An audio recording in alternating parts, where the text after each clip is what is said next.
জাতীয় থেকে আন্তর্জাতিক প্রান্তিক জনপদ থেকে নগর চারপাশে ঠিক কী ঘটছে এই মুহূর্তে তা নিয়ে আয়োজন এখন চারদিক। আপনাদের সঙ্গে আছি আমি সানি মৃধা। অবশেষে ডাকসু নির্বাচনে প্যানেল ঘোষণা করল জাতীয়তাবাদী ছাত্রদল। দুপুরে অপরাজেয় বাংলার পাদদেশে সংবাদ সম্মেলন করে ২৭ সদস্যের প্যানেল ঘোষণা করেন ছাত্রদলের কেন্দ্রীয় সভাপতি রাকিবুল ইসলাম রাকিব। বুধবার সংবাদ সম্মেলনে ছাত্রদলের সভাপতি রাকিবুল ইসলাম রাকিব ভিপি পদে আবিদুল ইসলাম খান, জিএস পদে শেখ তানভীর রাব্বি হামিম এবং এজিএস পদে তানভীর আল হাদি মায়েদের নাম ঘোষণা করেন। তিনি বলেন, শিক্ষার্থীদের প্রত্যাশা মাথায় রেখেই প্যানেল দেওয়া হয়েছে। শেষ দিনে মনোনয়ন ফরম জমা দিতে প্রার্থীদের ভিড় লক্ষ্য করা যায় সিনেট ভবনে। শেষ দিনে বুধবার সকাল থেকেই মনোনয়নপত্র জমা দিতে সিনেট ভবনের চিফ রিটার্নিং অফিসারের কার্যালয়ে ভিড় করেন শিক্ষার্থীরা। এদিন ছাত্র শিবিরের ঐক্যবদ্ধ শিক্ষার্থী জোট প্যানেলের 2 নারী প্রার্থীও ফরম জমা দিতে আসেন। জয়ী হলে ক্যাম্পাসে নারীদের অধিকার প্রতিষ্ঠায় কাজ করার কথা জানান তারা। সাংবাদিকদের প্রশ্নের জবাবে চিফ রিটার্নিং কর্মকর্তা জানান, আচরণবিধি লঙ্ঘনের কোনো অভিযোগ তাদের কাছে আসেনি। একটি গণতান্ত্রিক বাংলাদেশ বিনির্মাণের সূচনা শুরু হয়েছে। আমি আনন্দিত নই, তবে চ্যালেঞ্জ মোকাবেলা করার জন্য মানসিকভাবে সর্বোচ্চ প্রস্তুত ইনশাআল্লাহ। আমরা আচরণবিধি লঙ্ঘনের অভিযোগ আমরা সেরকম লিখিত এখনো পাই নাই। আপনারা যা বলতেছেন সেরকমই। আগামী রোববার শুরু হচ্ছে রাজশাহী বিশ্ববিদ্যালয় কেন্দ্রীয় ছাত্র সংসদ রাকসু হল সংসদ ও সিনেট ছাত্র প্রতিনিধি নির্বাচনের মনোনয়নপত্র বিতরণ। বুধবার বিকেলে রাকসুর প্রধান নির্বাচন কমিশনার এই তথ্য নিশ্চিত করেন। এরই মধ্যে চূড়ান্ত ভোটার তালিকা প্রকাশ করা হয়েছে। মঙ্গলবার রাত 11:30টায় বিশ্ববিদ্যালয়ের ওয়েবসাইটে এই তালিকা প্রকাশ করা হয়। রাকসুর চূড়ান্ত তালিকায় মোট ভোটার 24,892 জন। 17টি আবাসিক হলের আবাসিক ও অনাবাসিক শিক্ষার্থীদের নিয়ে এই ভোটার তালিকা প্রকাশ করা হয়। তফসিল অনুযায়ী আগামী 15 সেপ্টেম্বর রাকসুর ভোট গ্রহণ করা হবে।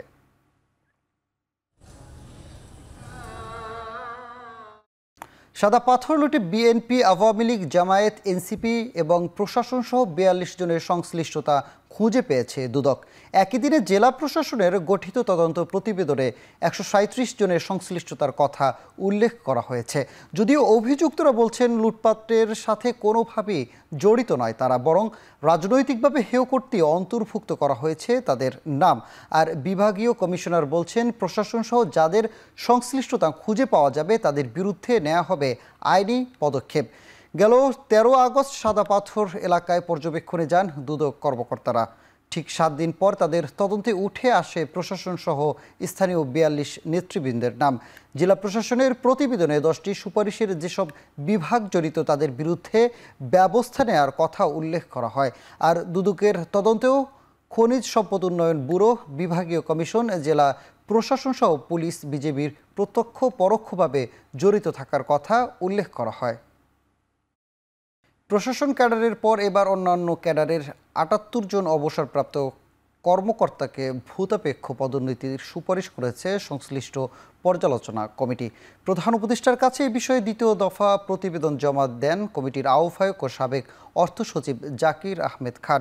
বঞ্চিত কর্মকর্তাদের আবেদন যাচাইয়ের জন্য গঠিত এই কমিটি 12 জনকে গ্রেড 1, 32 জনকে গ্রেড 2 এবং 34 জনকে গ্রেড 3 পদে পদোন্নতির সুপারিশ করেছে। ইতিমধ্যে তারা অবসরে গেলেও পূর্ববর্তী কর্মজীবনের পরিপ্রেক্ষিতে এই পদোন্নতির সুপারিশ এসেছে। এর আগে প্রথম দফার প্রতিবেদনের ভিত্তিতে প্রশাসন ক্যাডারের 764 অবসরপ্রাপ্ত কর্মকর্তাকে পদোন্নতি দেওয়া হয়। প্রেস উইং জানিয়েছে, 2009 সালের পর থেকে 2024 সালের 4 আগস্ট পর্যন্ত সময় যারা বঞ্চিত ছিলেন এবং এই সময়ের মধ্যে অবসরে গেছেন তাদের আবেদনের ভিত্তিতে এই প্রক্রিয়া শুরু হয়। দক্ষ ও কর্মদক্ষ প্রজন্ম গঠন করতে না পারলে জাতীয় উন্নয়ন সম্ভব না। তামাকের বিরুদ্ধে তরুণদের সচেতন করতে না পারলে আগামী প্রজন্ম ঝুঁকির মুখে পড়বে। তেজগাঁওয়ে প্রধান উপদেষ্টার কার্যালয়ে অসংক্রামক রোগ প্রতিরোধ ও নিয়ন্ত্রণে যৌথ ঘোষণাপত্র স্বাক্ষর অনুষ্ঠানে কথা বলেন ডক্টর ইউনূস। অনুষ্ঠানে প্রধান উপদেষ্টা আরও বলেন, অসংক্রামক রোগের চিকিৎসায় প্রতিরোধ ব্যবস্থা গড়ে তোলা প্রয়োজন। সরকারি, বেসরকারি, সুশীল সমাজ, জাতীয় ও আন্তর্জাতিক সংস্থা, উন্নয়ন সহযোগী সংস্থা সহ সমাজের সব শ্রেণী পেশার মানুষের সক্রিয় অংশগ্রহণ প্রয়োজন। তিনি বলেন, কেবল পারস্পরিক দারিত্বের মাধ্যমেই এটা সম্ভব। পৃথিবীর প্রায় সব দেশই অসংক্রামক রোগ দিন দিন বিস্তৃত হচ্ছে। বাংলাদেশের আর্থসামাজিক এবং ভৌগোলিক অবস্থান এবং বিপুল জনগোষ্ঠীর প্রেক্ষাপট বিবেচনায় এই পরিস্থিতি আরও সংকটময়। জাতীয় উন্নয়ন অগ্রগতি নিশ্চিত করতে হলে দক্ষ কর্মক্ষম মানব সম্পদ দরকার।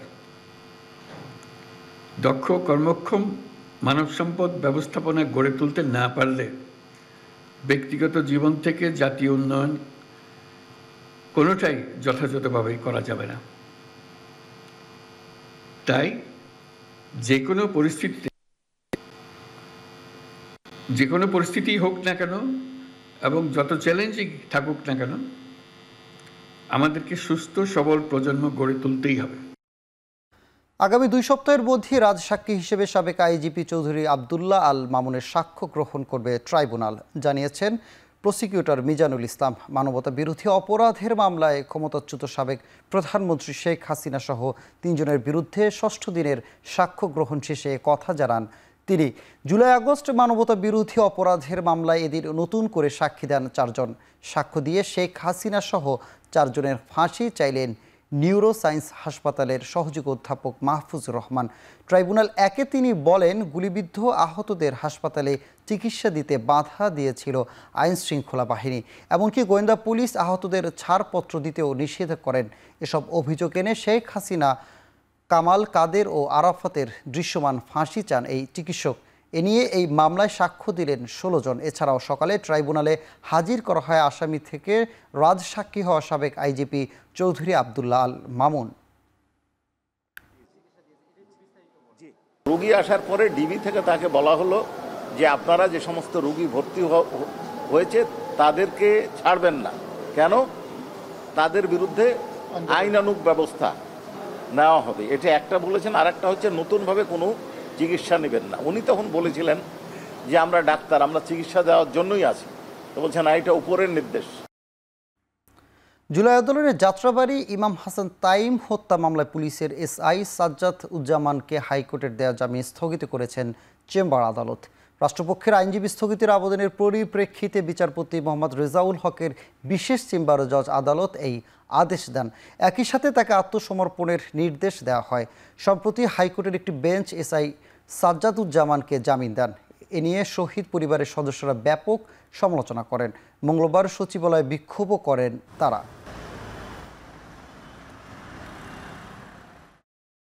21 আগস্ট গ্রেনেড হামলা মামলায় বিএনপির ভারপ্রাপ্ত চেয়ারম্যান তারেক রহমান সহ সব আসামিদের খালাসের রায়ের বিরুদ্ধে রাষ্ট্রপক্ষের করা আপিলের 4র্থ দিনের শুনানি শেষ হয়েছে। পরবর্তী শুনানি বৃহস্পতিবার। 4র্থ দিনের শুনানিতে আসামি পক্ষের আইনজীবী SM শাহজাহান বলেন, কোনো তথ্য প্রমাণ ছাড়াই যেভাবে আসামিদের বিরুদ্ধে দণ্ড ঘোষণা করা হয়েছে তা নজিরবিহীন। আইনজীবী জানান, মুফতি হান্নানের স্বীকারোক্তিমূলক জবানবন্দি ছাড়া রাষ্ট্রপক্ষের কাছে আর কোনো প্রমাণ নেই। ওই জবানবন্দিও পরবর্তী সময়ে হান্নান অস্বীকার করেছেন। বৃহস্পতিবার এই মামলাটি আপিল বিভাগের কার্যতালিকার শুরুতে থাকবে। 2018 সালের 10ই অক্টোবর মামলায় তারেক রহমান সহ 19 জনকে যাবজ্জীবন সাজা দেয় বিচারক আদালত। ওই রায়ে সাবেক স্বরাষ্ট্র প্রতিমন্ত্রী লুৎফুজ্জামান বাবর সহ 19 জনকে দেওয়া হয় মৃত্যুদণ্ডের সাজা। গত বছরের 5 আগস্ট সরকার পরিবর্তনের পর গেল 1 ডিসেম্বর এই মামলায় সব আসামিকে খালাস দিয়ে রায় দেয় হাইকোর্ট। পূর্ণাঙ্গ রায় প্রকাশের পর ওই রায়ের বিরুদ্ধে আপিল করে রাষ্ট্রপক্ষ। সাক্ষ্য ছাড়া, এভিডেন্স ছাড়া, আলামত ছাড়া, প্রমাণ ছাড়া মানুষকে ফাঁসি দেওয়া হয়। এবং একটা ঘটনার জন্য 2টা মামলা আপনারা জেনেছেন, একটা হলো এক্সপ্লোসিভ সাবস্টেন্স অ্যাক্টে, আরেকটা পেনাল কোডে। 2টা মামলায় অনেক আমাদের আসামি আছে যাদেরকে 2 মামলায় সাজা দেওয়া হয়েছে। আমরা মাননীয় আদালতের কাছে আমরা করজোড়ে প্রার্থনার মাধ্যমে আমরা বলেছি যে এত এইরকম অবিচার শুধু বাংলাদেশে কেন, আমাদের পার্শ্ববর্তী এই সাবকন্টিনেন্টে কোনো দেশে এভিডেন্স ছাড়া এইভাবে কোনো মামলা সাজা দেওয়া হয়েছে কিনা আমার জানা নাই। খুলে দেওয়া হয়েছে তিস্তা নদীর উপরে মাওলানা ভাসানী সেতু। 1490 মিটার সেতুর উদ্বোধন করেন উপদেষ্টা আসিফ মাহমুদ সজীব ভূঁইয়া। পরে জনসাধারণের জন্য খুলে দেওয়া হলেও হাজার মানুষ ভিড় করে সেতুতে। সেতু উদ্বোধন শেষে উপদেষ্টা বলেন, উত্তরাঞ্চলের মানুষ সব সময় বৈষম্যর শিকার হয়েছে, তবে এই সেতুর মাধ্যমে এই অঞ্চলে নতুন বিনিয়োগ আসবে বলেও জানান তিনি। এদিকে মাওলানা ভাসানী সেতু উদ্বোধনের ফলে কুড়িগ্রাম থেকে ঢাকার দূরত্ব কমেছে 100 কিলোমিটারের বেশি, যা শুধু একটি সংযোগ মাধ্যম নয়, বরং একটি জনপদের মানুষের জীবনমান ও অর্থনৈতিক সচ্ছলতার স্বপ্নকে বাস্তবে রূপ দেওয়া হয়েছে। 2021 সালে শুরু হয় এই সেতুর নির্মাণ কাজ। 1490 মিটার এই সেতুতে বসানো হয়েছে 31টি স্প্যান, 86 কিলোমিটার সংযোগ সড়ক, নদী শাসন, কালভার্ট ও জমি অধিগ্রহণ সহ সম্পূর্ণ সেতু নির্মাণে ব্যয় হয়েছে 730 কোটি টাকা।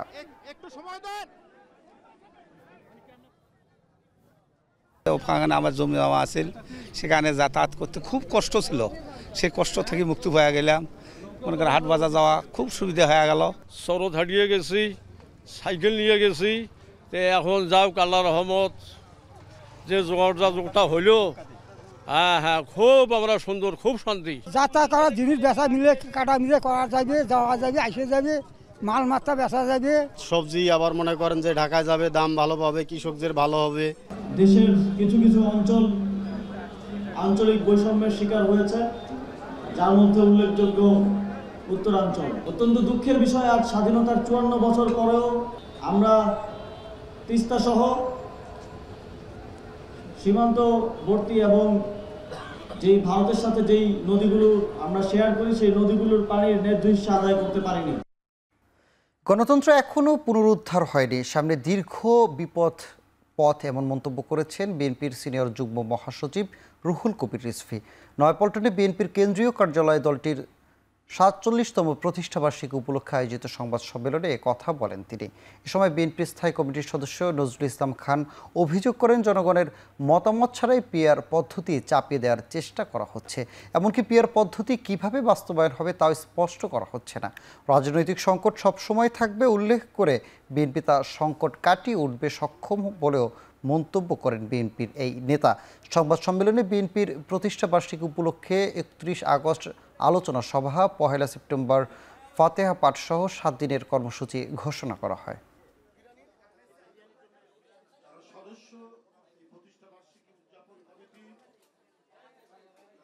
জনগণের কাছে কেউ এই বিষয়টা পরিষ্কার করে নাই, অথচ জনগণের উপর আমরা চাপিয়ে দিতে চাচ্ছি একটা নতুন পদ্ধতি, যে সম্পর্কে তাদের কোনো ধারণা দেওয়া হচ্ছে না। এটাই হলো প্রশ্ন আমাদের কাছে। আপনার পিআরের পক্ষে বা বিপক্ষে এটা বলার তো সময়ই আসে না এখনো। এর চেয়ে অনেক বড় সংকট আমরা অতিক্রম করেছি, কাজেই সংকট অতিক্রম করা সম্ভব হবে আর কি। কিন্তু সংকট যে নাই এ কথা বলা তো ভুল হবে। বাংলাদেশের প্রধান দুটি রাজনৈতিক দল হিসেবে বিএনপি জামায়াতের মধ্যে প্রতিদ্বন্দ্বিতা থাকবে, তবে সুস্থ প্রতিদ্বন্দ্বিতা বজায় রাখার আহ্বান জানিয়েছেন জামায়াতে ইসলামের নায়েবে আমির ডাক্তার আব্দুল্লাহ মোহাম্মদ তাহের। বুধবার রাজধানীর একটি বেসরকারি হাসপাতালে চিকিৎসাধীন বিএনপি মহাসচিব মির্জা ফখরুল ইসলাম আলমগীরকে দেখতে এসে এ কথা বলেন তিনি। দেশ ও জাতির জন্য মির্জা ফখরুলের মতো বিজ্ঞ ও দেশপ্রেমিক রাজনীতিবিদ প্রয়োজন বলেও মন্তব্য করেন তিনি। এ সময় তিনি আরও বলেন, জুলাই সনদের বিষয়টি পর্যবেক্ষণে রয়েছে, বিষয়টি নিয়ে আনুষ্ঠানিক প্রতিক্রিয়া জানানো হবে। এবং জামাত ইসলামী দীর্ঘ 30 বছর ধরেই একসাথে রাজনীতি করেছি, আমরা একসাথে নির্বাচন করেছি, একসাথে আমরা সরকারেই ছিলাম। সুতরাং আমাদের সাথে যে সৌহার্দ্যমূলক সম্পর্ক আছে এটা এখনো বজায় আছে। বিচ্ছিন্ন বিক্ষিপ্তভাবে কেউ যদি কিছু বলে সেটা আমরা মনে করি সেটা উচিত না, এবং সেটাকে আমরা অত আমলে নেই না। আজকে বাংলাদেশের রাজনীতিতে কিছুটা অনিশ্চয়তা যেটা আছে, এটার জন্য আমি মনে করি সকল দলের, বিশেষ করে বড় দলগুলোর ভিতরে একটা পারস্পরিক আলোচনা হওয়া উচিত। সকলে মিলেই একটা সুষ্ঠু স্বাভাবিক নির্বাচন হতে পারে। পাসপোর্ট না থাকলেও শর্ত সাপেক্ষে এবার ভোটার হওয়ার সুযোগ পাবেন প্রবাসী বাংলাদেশিরা। এতে সংশ্লিষ্ট দেশে বসবাসকারী এনআইডিধারী 3 বাংলাদেশির প্রত্যয়নপত্রের মাধ্যমে সুযোগ রাখতে যাচ্ছে কমিশন। প্রবাসীদের ভোটার হওয়ার ক্ষেত্রে পাসপোর্ট সংক্রান্ত জটিলতা দূর করার পাশাপাশি মেয়াদ উত্তীর্ণ পাসপোর্ট দিয়েও ভোটার হওয়ার সুযোগ রাখা যাচ্ছে। বুধবার ইসির এনআইডি নিবন্ধন ও প্রবাসী উইং এর পরিচালক খান আবি শাহানুর খান স্বাক্ষরিত চিঠি পররাষ্ট্র মন্ত্রণালয়, রাষ্ট্রদূত ও হাই কমিশনারের কাছে পাঠানো হয়েছে। ইতিমধ্যে 10টি দেশের 17টি মিশনে প্রবাসী বাংলাদেশিদের ভোটার নিবন্ধন ও এনআইডি দেয়ার প্রক্রিয়া চলমান রেখেছে নির্বাচন কমিশন।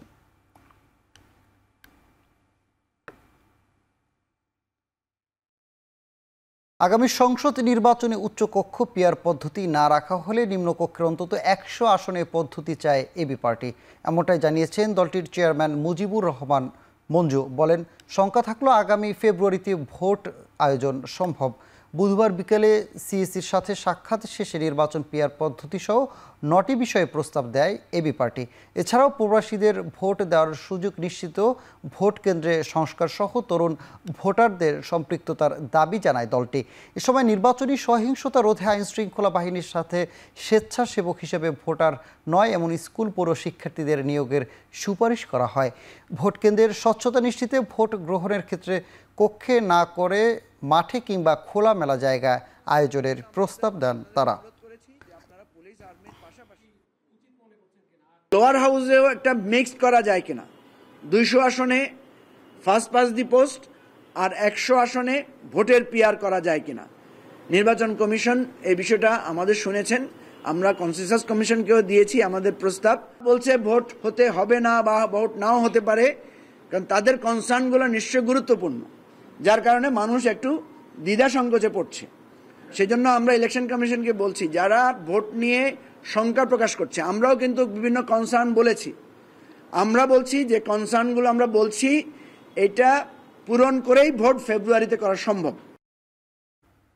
গণতন্ত্র, দেশ ও নির্বাচন নিয়ে ষড়যন্ত্র হচ্ছে জানিয়ে বিএনপির যুগ্ম মহাসচিব শহীদউদ্দিন চৌধুরী অ্যানি বলেছেন, সবাইকে এর বিরুদ্ধে রুখে দাঁড়াতে হবে। উত্তরায় মাইলস্টোন ট্র্যাজেডিতে আহত 4 পরিবারের সাথে আমরা বিএনপি পরিবারের পক্ষ থেকে সাক্ষাৎ শেষে তিনি সাংবাদিকদের বলেন, ফ্যাসিস্টের দোসররা এখনও মিছিল করে দেশটাকে একটি অস্থিতিশীল করার চেষ্টা করছে। এদের ষড়যন্ত্র রুখতে সাধারণ জনগণকে ঐক্যবদ্ধ থাকার আহ্বান জানান তিনি। 1 মাস পার হলেও কেন মাইলস্টোনের ঘটনার তদন্ত শেষ করা যায়নি বলে সরকারের কাছে প্রশ্ন রাখেন বিএনপির এই নেতা। বিএনপি শুধু মিছিল মিটিংয়ের মধ্যে সীমাবদ্ধ নয়, আমরা দেশ গড়ার কাজে নেমেছি, দেশের জন্য আমরা লড়েছি, আগামী দিনেও আমরা দেশের জন্য লড়বো ইনশাল্লাহ। অনেক ষড়যন্ত্র হচ্ছে, নির্বাচন নিয়ে ষড়যন্ত্র হচ্ছে, দেশের গণতন্ত্র নষ্ট করার জন্য ষড়যন্ত্র হচ্ছে। আমাদের সবাইকে সজাগ থাকতে হবে, সতর্ক থাকতে হবে। আমরা যদি ঐক্যটাকে আরো বেশি সুদৃঢ় করি, আমার বিশ্বাস কোনো ষড়যন্ত্র আমাদেরকে ঘায়েল করতে পারবে না। আমরা আমাদের টার্গেটে পৌঁছতে হলে ঐক্যটাকে দৃঢ় করতে হবে, ইস্পাত কঠিন করতে হবে। এখানে আপনাদের সবার সহযোগিতা প্রয়োজন। মালয়েশিয়ায় যেতে ইচ্ছুক শ্রমিকদের জন্য মাল্টিপল এন্ট্রি ভিসার ব্যবস্থা করা হয়েছে বলে জানিয়েছেন প্রবাসী কল্যাণ উপদেষ্টা ডক্টর আসিফ নজরুল। প্রবাসী কল্যাণ ও বৈদেশিক কর্মসংস্থান মন্ত্রণালয়ের ব্রিফিংয়ে এ কথা বলেন তিনি। এছাড়াও প্রথমবারের মতো কম খরচে সৌদি আরবে শ্রমিক পাঠাতে চুক্তির খসড়া প্রস্তুত করা হয়েছে বলেও জানান প্রবাসী উপদেষ্টা। চুক্তি হয় কি, খসড়া আদান প্রদান হয়। তো খসড়া আদান প্রদানের মাধ্যমে ফাইনাল যে ড্রাফটটা, যেটা উনারাও এগ্রি করেছেন, আমরাও এগ্রি করেছি, সেটা হয়ে গেছে। এখন খালি স্বাক্ষর বাকি। মালয়েশিয়ার সাথে যখন কথা হয়েছে, আপনাদেরকে দায়িত্ব নিয়ে বলছি, প্রথম বলেছি আমাদের সবাইকে দেওয়ার জন্য। তারপর যখন ওনারা বলেছে, এটা এইবার আলোচনা না, এর আগের বার আলোচনা যখন বলেছিল তোমাদের তো কয়েক হাজার, তাদের তো কয়েক শত, তা আমি বলছি তাহলে সবার ক্ষেত্রে একরকম করো, সবাই 500 দাও বা সবাইকে 300 দাও, সব দেশকে, তাহলে তো ইউনিফর্ম প্র্যাকটিস হবে। তারপরে বলেছি যদি 30,000-এর মতো শ্রমিকই নাও, অল্প শ্রমিক, তাহলে আমাদের বোয়েসেলকেই দাও। আমার যা বলার সেটা আপনাকে বললাম। এখন আমি তো সরকারের সাথে আলোচনা করেছি, আমি তো কোনো ব্যক্তির সাথে আলোচনা করি না। দেশে নতুন করে আরও অন্তত 500 কমিউনিটি ক্লিনিক স্থাপনের পরিকল্পনা করেছে কমিউনিটি ক্লিনিক স্বাস্থ্য সহায়তা ট্রাস্ট। বুধবার দুপুরে কমিউনিটি ক্লিনিক স্বাস্থ্য ট্রাস্টের সভাকক্ষে সংবাদ সম্মেলনে কথা বলেন ট্রাস্টের ব্যবস্থাপনা পরিচালক আক্তারুজ্জামান। উন্নয়ন সহযোগী সংস্থা জাইকার অর্থায়নে এই উদ্যোগ বাস্তবায়িত হলে প্রাথমিক স্বাস্থ্যসেবার বিস্তৃত নেটওয়ার্ক গড়ে উঠবে। এই মুহূর্তে দেশের বিভিন্ন জায়গা থেকে আবেদন নেওয়া হচ্ছে। যারা জমি দিতে আগ্রহী তারা যদি নোটারি করে 300 টাকার স্ট্যাম্পে আন্ডারটেকিং দেন, তাদের আবেদনকে অগ্রাধিকার দেবার কথা জানিয়েছে কমিউনিটি ক্লিনিক স্বাস্থ্য সহায়তা ট্রাস্ট। প্রতি 6,000 মানুষের জন্য একটি ক্লিনিক থাকার কথা থাকলেও নানা বাস্তবতায় সবখানে সম্ভব হয়নি। পাহাড়ি, হাওর কিংবা চরাঞ্চলের 10 থেকে 15,000 মানুষের জন্য একটি কমিউনিটি ক্লিনিক স্বাস্থ্যসেবা দিতে হিমশিম খাচ্ছেন কর্মীরা।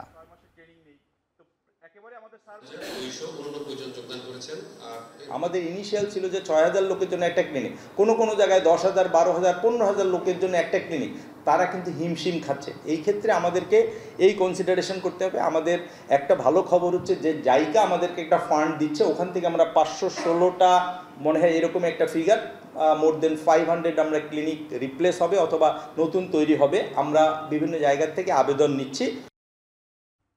বিমান বাংলাদেশ এয়ারলাইন্সের 10টি চাকা হারিয়ে যাওয়ার অভিযোগ উঠেছে। কর্তৃপক্ষ জানিয়েছে চাকাগুলো অন্য একটি এয়ারলাইন্সের সঙ্গে অনুমতি ছাড়াই পরিবর্তন করা হয়েছে। ইতিমধ্যে এই ঘটনায় বিমানবন্দর থানায় একটি জিডি দায়ের করা হয়েছে। বিমানের জনসংযোগ কর্মকর্তা ABM রওশন কবির জানান, চাকাগুলো মূলত অকশনের জন্য রাখা হয়েছিল, পরে অনুমতি ছাড়া চাকাগুলো অন্য একটি এয়ারলাইন্সের সাথে পরিবর্তন করা হয়। এই ঘটনায় স্টোরের দায়িত্বে থাকা দুজনের সম্পৃক্ততার তথ্য পাওয়া গেছে। অভিযুক্তদের বিরুদ্ধে তদন্ত চলছে এবং দোষী প্রমাণিত হলে আইনানুগ ব্যবস্থা নেওয়া হবে বলে জানান তিনি। প্রাথমিকভাবে যতটুকু জানা গেছে সেটি হলো যে আমাদের অকশনের জন্য যে পুরাতন চাকাগুলো থাকে সেগুলো অন্য একটা এয়ারলাইন্সের চাকার সঙ্গে এক্সচেঞ্জ করছিল, কিন্তু এই এক্সচেঞ্জের কোনো পারমিশন ছিল না। ইঞ্জিনিয়ার মানে যারা স্টোরের দায়িত্বে আছে তাদের এরকম প্রাথমিকভাবে 2 জনের জড়িত থাকার কথা জানা গেছে। তো সিকিউরিটি ইনভেস্টিগেশন করছে, তবে তাদের অথরিটির কোনো পারমিশন ছিল না, এটি নিশ্চিত। তো সেক্ষেত্রে তারা নিজেরাই যদি এরকম এক্সচেঞ্জ করার করতে গিয়েছিল যেহেতু, অতএব এটা যদি প্রমাণিত হয় সেক্ষেত্রে তাদের বিরুদ্ধে কঠোর ব্যবস্থা নেওয়া হবে। নদীর জায়গা অবৈধভাবে নির্মাণ করায় সাবেক বিদ্যুৎ প্রতিমন্ত্রী নজরুল হামিদের বাংলো বাড়ি উচ্ছেদ করেছে বাংলাদেশ অভ্যন্তরীণ নৌ পরিবহন কর্তৃপক্ষ। হাইকোর্টের রিট পিটিশনের আদেশ অনুযায়ী মোতাবেক বুড়িগঙ্গার তীরে দখল করে অবৈধভাবে গড়ে ওঠা স্থাপনা উচ্ছেদ করেছে বাংলাদেশ অভ্যন্তরীণ নৌ পরিবহন কর্তৃপক্ষ। দক্ষিণ কেরানীগঞ্জের কাটুরাইল মৌজা এলাকায় বুড়িগঙ্গা তীরে বেশ কয়েকটি অবৈধ স্থাপনা উচ্ছেদ করা হয়। নদীর জায়গা দখলমুক্ত করতে এই ধরনের অভিযান অব্যাহত থাকবে বলে জানিয়েছে সংস্থাটি। উচ্ছেদ হওয়া স্থাপনা মালিকদের অভিযোগ, মালামাল সরানো পর্যাপ্ত সময় না দিয়েই অভিযান পরিচালনা করেছে BIWTA।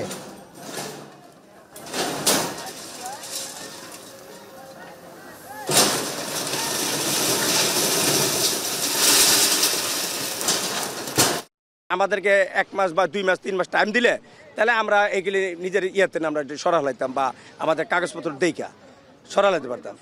এখন তো আইয়া তারা আর কোনো কথা আমাদেরকে শুনে নেই। গত 1 দিন আগে মাইকিং করে গেছে, তো একদিনে তো একটা প্রতিষ্ঠান করা সম্ভব হয় না। সাবেক সরকারের একজন মন্ত্রী, বিদ্যুৎ মন্ত্রী, উনি এখানে আমাদের নদীর জায়গা দখল করে আমাদের বেশ কিছু আমাদের দোতলা একটা বাংলো বাড়ি তৈরি করেছে, যেটি অবৈধভাবে করেছে। আমরা বলতে চাই যে সরকারের যে কেউ হোক, যত শক্তিশালী হোক, দখলদার যত শক্তিশালী হোক, তাদেরকে আমরা উচ্ছেদ অভিযান মাধ্যমে তাদেরকে উচ্ছেদ করব। দেশের চালের বাজার স্থিতিশীল রাখতে বাইরে থেকে চাল আমদানির অনুমতি দেওয়া হয়েছে। চাহিদা থাকলে আরও আমদানির অনুমতি দেওয়া হবে বলে মন্তব্য করেছেন খাদ্য উপদেষ্টা আলী ইমাম মজুমদার। দিনাজপুর সার্কিট হাউসে খাদ্য বান্ধব কর্মসূচি নিয়ে মতবিনিময় সভায় তিনি আরও বলেন, চাল আমদানির যারা আবেদন করেছে একটা কমিটি বাছাই করে তাদের অনুমতি দেওয়া হয়েছে। ইতিমধ্যে চাল আসা শুরু হয়। বাজারে যাতে স্থিতিশীল থাকে সেজন্য চাল আমদানির অনুমতি দেওয়া হয়েছে। সরকার বাজার স্থিতিশীল রাখতে 3 ধরনের পদক্ষেপ নেওয়া হয়েছে। এর মধ্যে 15 আগস্ট থেকে বাজার থেকে ধান চাল কেনা বন্ধ। বছরের 6 মাস সারা দেশের 55 লাখ মানুষ 15 টাকা কেজি দরে 30 কেজি চাল কিনতে পারবে এই কর্মসূচির মাধ্যমে। যারা দরখাস্ত করেছিল একটা কমিটি বাছাই করেছে, কমিটি বাছাই করে বহু সংখ্যক লোককে অনুমতিটা দিয়েছে। আরও লোক যদি চায়, আমরা আরও যদি চাহিদা থাকে সেটাও আমরা দিতে পারবো, কোনো ইয়ে নেই। অলরেডি চাল আসা শুরু হয়েছে। সারা দেশে 55 লক্ষ পরিবার মাসে 30 কেজি করে 6 মাস 15 টাকা দামে 30 কেজি করে চাল তারা পাবেন। প্রায় ৩ কোটি টাকার অবৈধ সম্পদ অর্জনের দায়ে চট্টগ্রামের আলোচিত যুবলীগ নেতা হেলাল আকবর চৌধুরী বাবর ও তার স্ত্রী জেসমিন আক্তারের বিরুদ্ধে মামলা করেছে দুর্নীতি দমন কমিশন। চট্টগ্রাম জেলা কার্যালয় 1-এ এ মামলা দায়ের করে দুদক কর্মকর্তা জানান, আয়কর তথ্য বিবরণীতে হেলাল ও তার স্ত্রী দুজনই অবৈধ সম্পদের তথ্য গোপন করেছেন। এ বিষয়ে কয়েক মাস সরেজমিন তদন্তের পর দুদকের একটি দল তদন্ত প্রতিবেদন জমা দিয়েছে। তারই প্রেক্ষিতে আজ মামলা দায়ের করা হয়েছে। অনুসন্ধানে হেলাল আকবর চৌধুরীর 15 লাখ টাকার তথ্য গোপন ও 88 লাখ টাকার অবৈধ সম্পদের সন্ধান মিলেছে। এছাড়া তার স্ত্রী জেসমিন আক্তারের 15 লাখ টাকার তথ্য গোপন ও 1,83 লাখ টাকার অবৈধ সম্পদের প্রমাণ পাওয়া গেছে। দণ্ডবিধির 109 ধারায় চট্টগ্রামের আলোচিত এ নেতা ও তার স্ত্রীর বিরুদ্ধে মামলা দায়ের করেছে দুদক। সরকারি মাধ্যমিক বিদ্যালয়ের সহকারী শিক্ষক পদকে নবম গ্রেডে উন্নীত করার কলেজের মতো 4 স্তরের পদবিন্যাসের দাবিতে মানববন্ধন করেছে সরকারি মাধ্যমিক বিদ্যালয়ের শিক্ষকরা। বুধবার সকালে জাতীয় প্রেস ক্লাবের সামনে মানববন্ধন থেকে ঢাকা মহানগরীর সরকারি মাধ্যমিক বিদ্যালয়ের শিক্ষকরা এই দাবি জানান। পাশাপাশি অ্যাডভান্স ইনক্রিমেন্ট প্রদানযোগ্যদের সিনিয়র শিক্ষক পদে পদোন্নতি ও পদোন্নতিযোগ্য পদ সীমিত থাকা এসব পদে অন্য কারো পদোন্নতি বা পদায়ন না হওয়ার নিশ্চিত করারও দাবি জানান আন্দোলনরত শিক্ষকরা। 21 সালে একটা প্রমোশন হয়েছে সিনিয়র শিক্ষক পদ, সেটাও একটা ব্লক পোস্ট, কারণ নবম গ্রেডে একই গ্রেডের সিনিয়র শিক্ষক এবং সহকারী প্রধান শিক্ষক একই গ্রেডে, একটা ক্যাডার একটা নন ক্যাডার। এখন এখানে আমরা কোনো প্রমোশন হওয়ার কোনো সুযোগ নেই এবং আমাদের নিয়োগ বিধি পরিবর্তন হচ্ছে না। আমাদের মূল দাবি এন্ট্রি পদ নবম গ্রেড ভিত্তিক 4 স্তরীয় পদসোপান, কারণ শুধু এন্ট্রি পদ নবম গ্রেড হলে হবে না, পদসোপান না থাকলে আমাদের পদোন্নতির কোনো সুযোগ থাকে না। কক্সবাজারের রোহিঙ্গা ক্যাম্পে চাকরিচ্যুত পুনর্বহালের দাবিতে সড়ক অবরোধ করে আন্দোলনের সময় আটক 27 শিক্ষককে ছেড়ে দিয়েছে উখিয়া থানা পুলিশ। বিকেল 5টার দিকে থানা থেকে তাদের ছেড়ে দেওয়া হয়। এর আগে দুপুরের পর আটক হওয়া শিক্ষক ও সাবেক এক ছাত্র সমন্বয়ককে ছাড়িয়ে নিতে উখিয়া থানার সামনে অবস্থান নেয় আন্দোলনকারীরা। এ সময় থানায় ইটপাটকেল ছেড়ে তারা।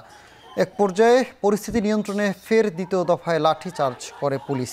পরে বিকেল 5টার দিকে 27 শিক্ষকের ছেড়ে দেয় উখিয়া থানা পুলিশ।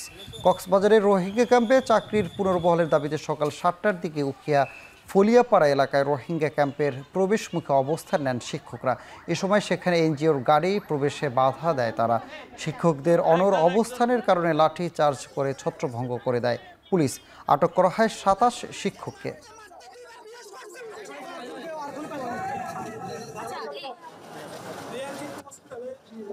ফলিয়াপাড়া রাস্তার মাথায় আমরা দাঁড়াইছি, ওখান থেকে প্রায় আপনার 7 জন টিচারকে আর ওসি ভাই কি করছে, ওদেরকে নির্মল ভাবে পেটের মধ্যে আঘাত করছে। একটা পুরুষ কখনো একটা মেয়ের গায়ে হাত তোলার ও আইনের মানুষের কোনো তো রাইট নাই, মানুষের বিরুদ্ধে তো আমরা কিছু করি নাই। আমাদের দাবি আমাদের এনজিওর উপর। আন্তর্জাতিক সংস্থা, অনেক সংস্থার এখানে অনেক কর্মকর্তা এখানে কাজ করেন, তাদের নিরাপত্তার স্বার্থে জনদুর্ভোগ লাঘবে আমরা যারা সড়ক অবরোধ করেছে, গাড়ি বাধাগ্রস্ত করেছে, তাদেরকে হেফাজতে নিই। আমরা সর্বমোট 27 জনকে হেফাজতে নিয়েছিলাম। আগামী 25 তারিখ পর্যন্ত তারা কোনো রকম বিশৃঙ্খলা করবে না, এরকম শর্তে তাদেরকে আমরা মুসলেখা নিয়ে জিম্মায় দিই। এখানে নেতৃবৃন্দ আসছেন, এখন আইন শৃঙ্খলা পরিস্থিতি স্বাভাবিক আছে। চাঁপাইনবাবগঞ্জের আলীনগর এলাকা থেকে নারী ও শিশুসহ 6 ভারতীয় নাগরিককে আটক করেছে পুলিশ। বুধবার বিকেলে জেলার আলীনগর ভূতপুকুর এলাকা থেকে তাদের আটক করা হয়।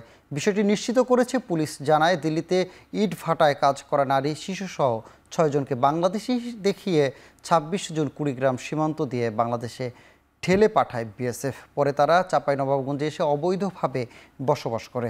এর আগে 24 জুন ভারতীয় পুলিশ তাদেরকে গ্রেপ্তার করে কুড়িগ্রাম জেলায় সীমান্ত দিয়ে পুশিন করে।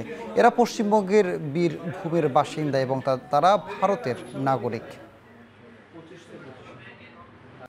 এবার আন্তর্জাতিক প্রসঙ্গ।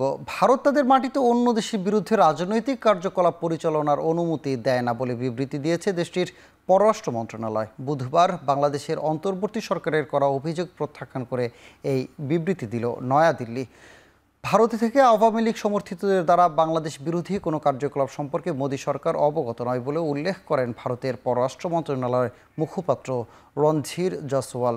এর আগে বুধবার বাংলাদেশের পররাষ্ট্র মন্ত্রণালয় এক বিবৃতিতে ভারতে থাকা আওয়ামী লীগের সব রাজনৈতিক কার্যালয় বন্ধ করার আহ্বান জানিয়েছে। বিবৃতিতে আরও বলা হয়েছে, মানবতা বিরোধী অপরাধের মামলায় ও ফৌজদারি মামলায় পলাতক আওয়ামী লীগের একাধিক নেতা এখনও ভারতে অবস্থান করছেন। এদের মধ্যে একজন গত 21 জুলাই দিল্লি প্রেস ক্লাবে একটি এনজিও ব্যানারে সভা করার চেষ্টা করেন এবং উপস্থিত সাংবাদিকদের মধ্যে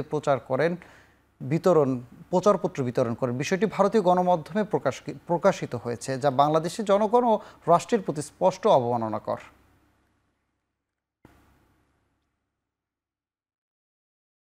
নজিরবিহীন বৃষ্টিতে বিপর্যয়ে পাকিস্তান ও ভারত। প্রবল বৃষ্টিতে পাকিস্তানের করাচিতে মারা গেছেন অন্তত 6 জন। এদিকে ভারতের মহারাষ্ট্রে মৃত্যু হয়েছে 4 জনের।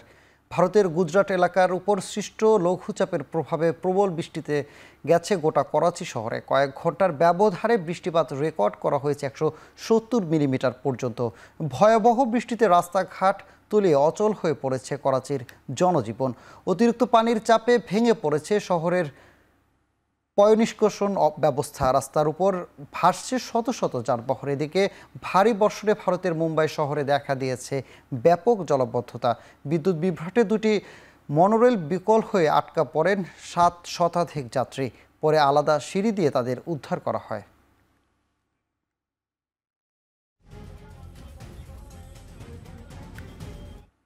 দিল্লির মুখ্যমন্ত্রী রেখা গুপ্তা নিজ বাসভবনে জনশুনানি চলার সময় আক্রমণের শিকার হয়েছেন। এরপর দ্রুত তাকে হাসপাতালে ভর্তি করা হয়। বর্তমানে তার অবস্থা স্থিতিশীল আছে বলে নিশ্চিত করেছেন চিকিৎসকরা। ঘটনাস্থল থেকে তাৎক্ষণিকভাবে হামলাকারীকে আটক করেন মুখ্যমন্ত্রীর নিরাপত্তা কর্মীরা। হামলাকারী গুজরাটের বাসিন্দা রাজেশ সাকারিয়ার বয়স 40 বছর। তাকে পুলিশি হেফাজতে নিয়ে জিজ্ঞাসাবাদ করা হচ্ছে। মুখ্যমন্ত্রীর বাড়ির চারপাশে নেওয়া হয়েছে কয়েক স্তরের কড়া নিরাপত্তা ব্যবস্থা। প্রত্যক্ষদর্শীরা জানান, প্রতি সপ্তাহের মতো সকালে জনশুনানি চলাকালে ভিড়ের মধ্যে ছদ্মবেশে দাঁড়িয়েছিলেন হামলাকারী। এক পর্যায়ে কিছু কাগজপত্র নিয়ে মুখ্যমন্ত্রীর কাছে গিয়ে হুট করে আক্রমণ করে বসেন। এই ঘটনায় নিন্দার ঝড় উঠেছে ভারতের রাজনৈতিক মহলে। বিজেপি অভিযোগ, রাজনৈতিক উদ্দেশ্যে এই হামলা হতে পারে। মুখ্যমন্ত্রী রেখা গুপ্তার নিরাপত্তা লঙ্ঘনের কারণে খুঁজে বের করতে এরই মধ্যে তদন্ত শুরু করেছে দিল্লি পুলিশ। ইরান থেকে ফেরত পাঠানো বাস্তুচ্যুত আফগানদের বহনকারী একটি বাস দুর্ঘটনায় 17 শিশুসহ প্রাণ হারিয়েছে অন্তত 71 জন। এ সময় আহত আরও বেশ কয়েকজন। আফগানিস্তানের পশ্চিমাঞ্চলের হেরাত প্রদেশের দুর্ঘটনার কবলে পড়ে বাসটি। স্থানীয় প্রশাসনের তথ্যমতে ইরান থেকে ছেড়ে আসা আফগান যাত্রীবাহী বাসটি একটি ট্রাক ও মোটরসাইকেলের সঙ্গে সংঘর্ষ হয়। এর সঙ্গে সঙ্গে বাসটিতে আগুন হয়ে যায়। হেরাত প্রদেশের পুলিশ জানিয়েছে, বাসের বেপরোয়া গতি ও চালকের অসাবধানতার কারণে এই দুর্ঘটনা ঘটে। বাসটি আফগানিস্তানের রাজধানী কাবুলের উদ্দেশ্যে যাচ্ছিল। হতাহতরা সবাই ইরান থেকে ফিরছিলেন বলে নিশ্চিত করেছে তালেবান সরকারের প্রধান মুখপাত্র জাবিহ-উল্লাহ মুজাহিদ। আগামী মাসের মধ্যে আরও 8 লাখ মানুষকে তাদের নিজ দেশে ফেরত পাঠাবে ইরান, যাদের মধ্যে উল্লেখযোগ্য সংখ্যক আফগানিস্তান রয়েছে।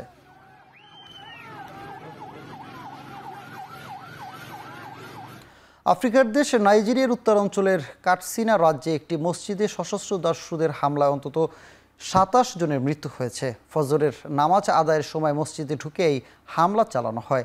এ ঘটনায় আহত হয়েছেন আরও কয়েকজন। স্থানীয় গ্রাম প্রধান ও হাসপাতালে একজন কর্মকর্তা তথ্য জানান। স্থানীয় বাসিন্দারা জানান, মালুমফাসি এলাকার প্রত্যন্ত উঙ্গায়ান মান্তাউ গ্রামের ভিতরে নামাজ আদায়ের জন্য মসজিদে জড়ো হন। তখন বন্দুকধারীদের এলোপাতারি গুলিতে শুরু হয়। ঘটনাস্থলে প্রাণ হারান অনেকে, যদি এখন পর্যন্ত হামলার দায় স্বীকার করেননি কেউ। পরিস্থিতি নিয়ন্ত্রণে গ্রামটিতে সেনাবাহিনী ও পুলিশ মোতায়েন করা হয়েছে। নাইজেরিয়ার উত্তর পশ্চিম ও উত্তর মধ্য অঞ্চলে প্রায় এমন হামলা হয়। স্থানীয় পশুপালক ও কৃষকরা জমি ও পানির সমস্যা নিয়ে প্রায় সংঘর্ষে জড়ায়।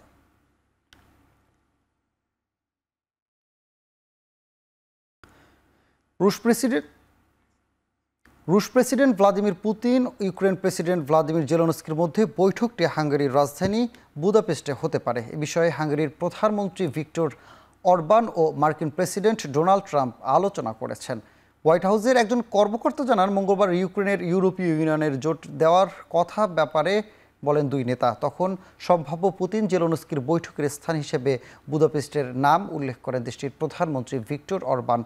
আন্তর্জাতিক অপরাধ আদালতের গ্রেপ্তারি পরোয়ানা জারি আছে পুতিনের বিরুদ্ধে। যে কয়েকটি ইউরোপীয় স্থানে পুতিন গ্রেপ্তার এড়িয়ে পরিদর্শন করতে পারবেন তার মধ্যে অন্যতম হাঙ্গেরি। এদিকে রুশ প্রেসিডেন্টের সঙ্গে ঘনিষ্ঠ সম্পর্ক আছে হাঙ্গেরির প্রধানমন্ত্রীর। তবে ইউক্রেন আলোচনার জন্য হাঙ্গেরিকে নিরাপদ স্থান হিসেবে বেছে নেবে কিনা তা এখনও স্পষ্ট নয়।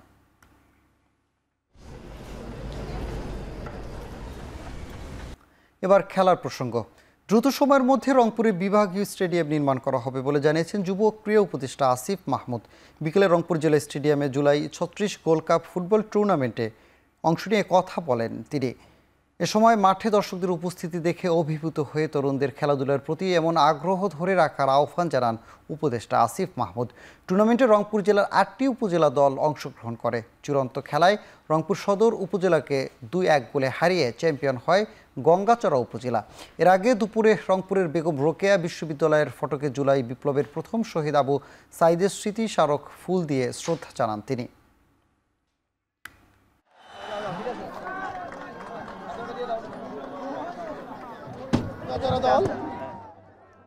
বাকি জেলাগুলোরও জেলা ক্রীড়া সংস্থা এবং স্থানীয় প্রশাসন আপনাদের থেকে শিক্ষা নেবে এবং এ ধরনের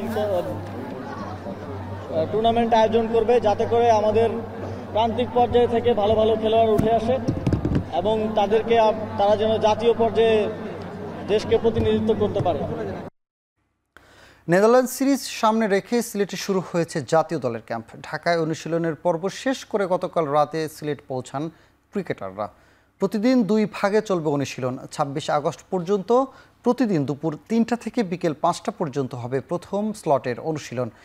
1 ঘন্টা বিরতির পর থেকে হবে দ্বিতীয় স্লটের অনুশীলন। 24 এবং 25 আগস্ট ম্যাচ সিনারিও অনুশীলনের কথা রয়েছে ক্রিকেটারদের। 26 তারিখ নিজেদের মধ্যে ভাগ হয়ে অনুশীলন ম্যাচ খেলবে ক্রিকেটাররা। নেদারল্যান্ডস সিরিজ দল ঘোষণার পর ক্যাম্প ছাড়বেন স্কোয়াডে না থাকা ক্রিকেটাররা। আর ডাচদের বিপক্ষে টি-20 সিরিজের খেলা শুরু হবে 30 আগস্ট থেকে।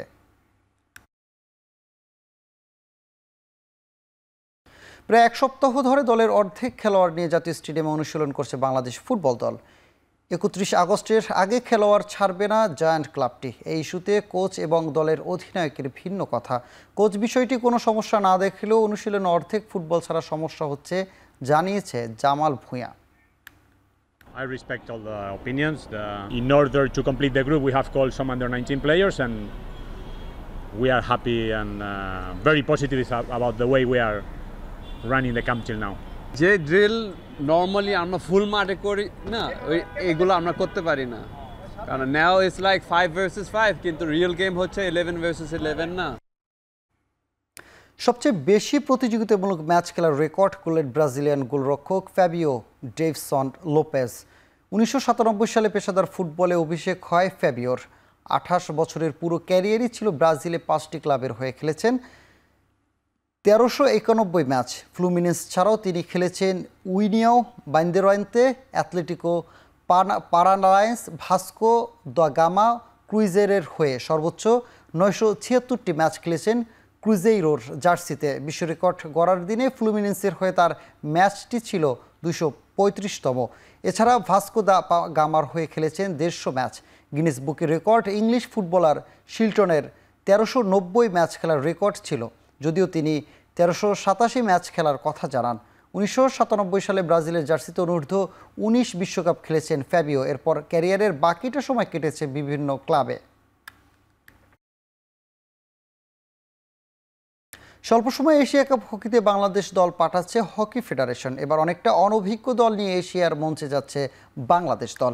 ভারতের 29 আগস্ট থেকে শুরু হওয়া এশিয়া কাপ হকিতে পাকিস্তান না খেলার সুযোগ হয়েছে বাংলাদেশের। আসরে অংশগ্রহণের লক্ষ্যে মাওলানা ভাসানী হকি স্টেডিয়ামে অনুশীলন করছে বাংলাদেশ। আসরের প্রিলিমিনারি রাউন্ডের শুরুতে মালয়েশিয়ার বিপক্ষে লড়তে বাংলাদেশকে।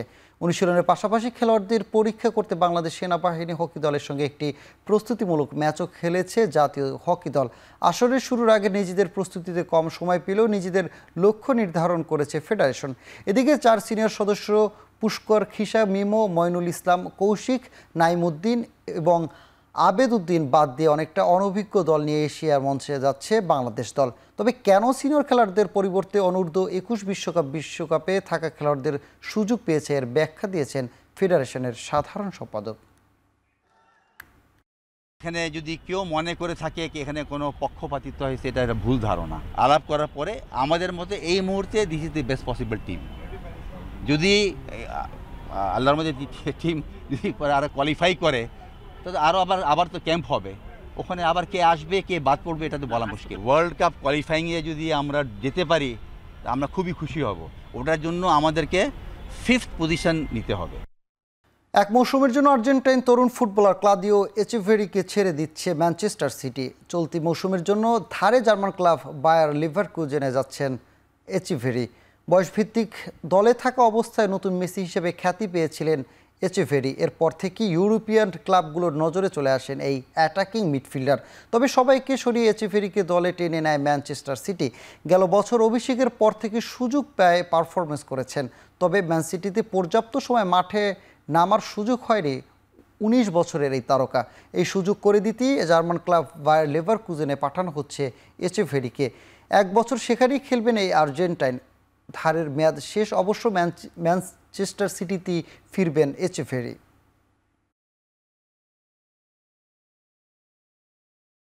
শেষ করছি এখন চারদিকে এখন টেলিভিশন। ওয়েবসাইটে দেখতে ভিজিট করুন www.ekhon.tv এবং ফেসবুকে দেখতে ভিজিট করুন facebook.com/tv.ekhon এবং ইউটিউব দেখতে ভিজিট করুন youtube.com/c/ekhon tv।